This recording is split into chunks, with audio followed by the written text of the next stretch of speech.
लड्डू गोपाल श्री कृष्ण भगवान का बाल रूप है, जो अपने बालपन, नटखटता, चंचलता और सम्मोहक चरित्र के लिए जाने जाते हैं। मथुरा वृंदावन में इनकी लीलाएं आज भी सुनाई जाती हैं।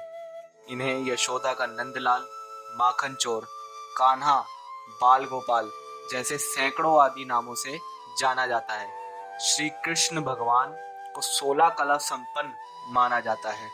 लड्डू गोपाल के रूप में हमें उनकी लीला कलाओं का व्याख्यान मिलता है, जिसमें कि बाल गोपाल के दर्शन से एक अलग ही आनंद मिलता है। श्री हरि की कृपा से कुछ खास शक्तियां इन्हें मिली हैं, जो कभी कभी अनहोनी को होनी और होनी को अनहोनी करने के साक्षात दर्शन करवाती हैं। आज के समय में लड्डू गोपाल जो भगवान कृष्ण के बाल रूप हैं, उन्हें हम अपने घर में स्थापित करते हैं, जिससे हमारे दिनचर्या में इसकी सेवा का कर्तव्य बहुत महत्वपूर्ण हो जाता है और यही हमारे सुख दुख, समृद्धि या फिर आपकी दुर्गति के रास्ते भी खोल सकती है। यद्यपि जब भी हम लड्डू गोपाल घर में लाते हैं तो हमारी दिनचर्या में उनकी सेवा महत्वपूर्ण स्थान रखती है, जिसमें प्रतिदिन स्नान, श्रृंगार, भोग प्रसाद, आराधना से लेकर शयन कराना कुछ आवश्यक गतिविधियों में आ जाते हैं। जिस प्रकार घर में एक बच्चे का ध्यान रखना आवश्यक है, ठीक उसी प्रकार से हम घर में स्थापित किए लड्डू गोपाल का भी ध्यान रखना आवश्यक होता है। देखा यह जाता है बहुत से श्रद्धालु इन्हीं महत्वपूर्ण दिनचर्याओं की अवहेलना जाने अनजाने में कर जाते हैं, जिस कारणवश उनके कर्म फलों की वजह से उन्हें दुष्परिणाम भोगने पड़ते हैं, जिसे हम देव दोष से परिभाषित करते हैं। इस देव दोष के परिणाम कहीं ना कहीं सारे घर के सदस्यों को भुगतने पड़ते हैं। इसमें कारोबार में अचानक अड़चन आना, घर की महिलाओं का स्वास्थ्य ठीक न रहना, घर में आपसी मनमुटाव और मानसिक तनाव की स्थिति बनी रहती है, जिस कारण घर में तनावपूर्ण स्थिति बनी रहती है। इस देव दोष को अधिकतर श्रद्धालु लापरवाही तथा जाने अनजाने में देव दोष का रूप देते हैं। इस देव दोष के कारण अगर आपकी लाइफ में जो हमारे बताए गए लक्षण से मिलते हैं, तो आपको देव दोष का उपाय करना अनिवार्य हो जाता है।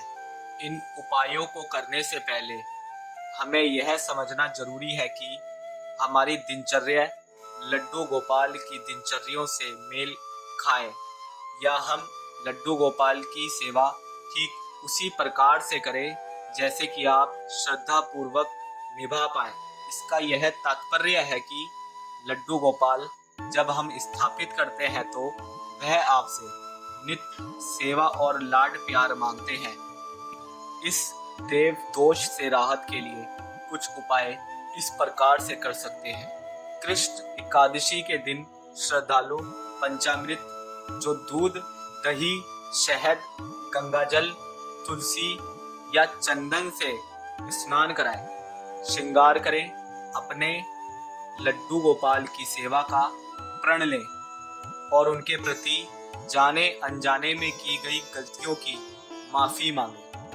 दूसरा उपाय, श्री कृष्ण जन्मोत्सव जन्माष्टमी के दिन बाल गोपाल को पंचामृत से स्नान कराएं, श्रृंगार करें, उन्हें पालने में बिठाकर भोग लगाएं और अपने घर परिवार से हुई भूल चूक की माफी मांगकर उन्हें परिवार की सुख समृद्धि और दिन प्रतिदिन आई अड़चनों को दूर करने की प्रार्थना करें। तीसरा उपाय, अगर आप अपने आप को लड्डू गोपाल की सेवा में समर्पित नहीं कर सकते तो घर में स्थापित लड्डू गोपाल की प्रतिमा को आसपास के किसी भी मंदिर या किसी कृष्ण प्रेमी को श्रद्धा पूर्वक उनका सेवा प्रभारी बनाकर उसे दे आए। इन उपायों के उपरांत आपने अपने आप को भाग्यशाली माने कि आपको बाल गोपाल की सेवा का सौभाग्य प्राप्त हुआ है। आपके घर परिवार की सुख समृद्धि में आई बाधाओं के उपरांत आपको एक नया मार्गदर्शन प्राप्त हुआ। हमारी आप सभी लोगों के लिए यही मनोकामना है कि प्रभु सभी श्रद्धालुओं का सदैव मार्गदर्शन करें। इन सब उपायों की जरूरत आपको तब है जब आप घर में स्थापित लड्डू गोपाल की सेवा और लाड प्यार में अपने आप को असमर्थ मानते हैं।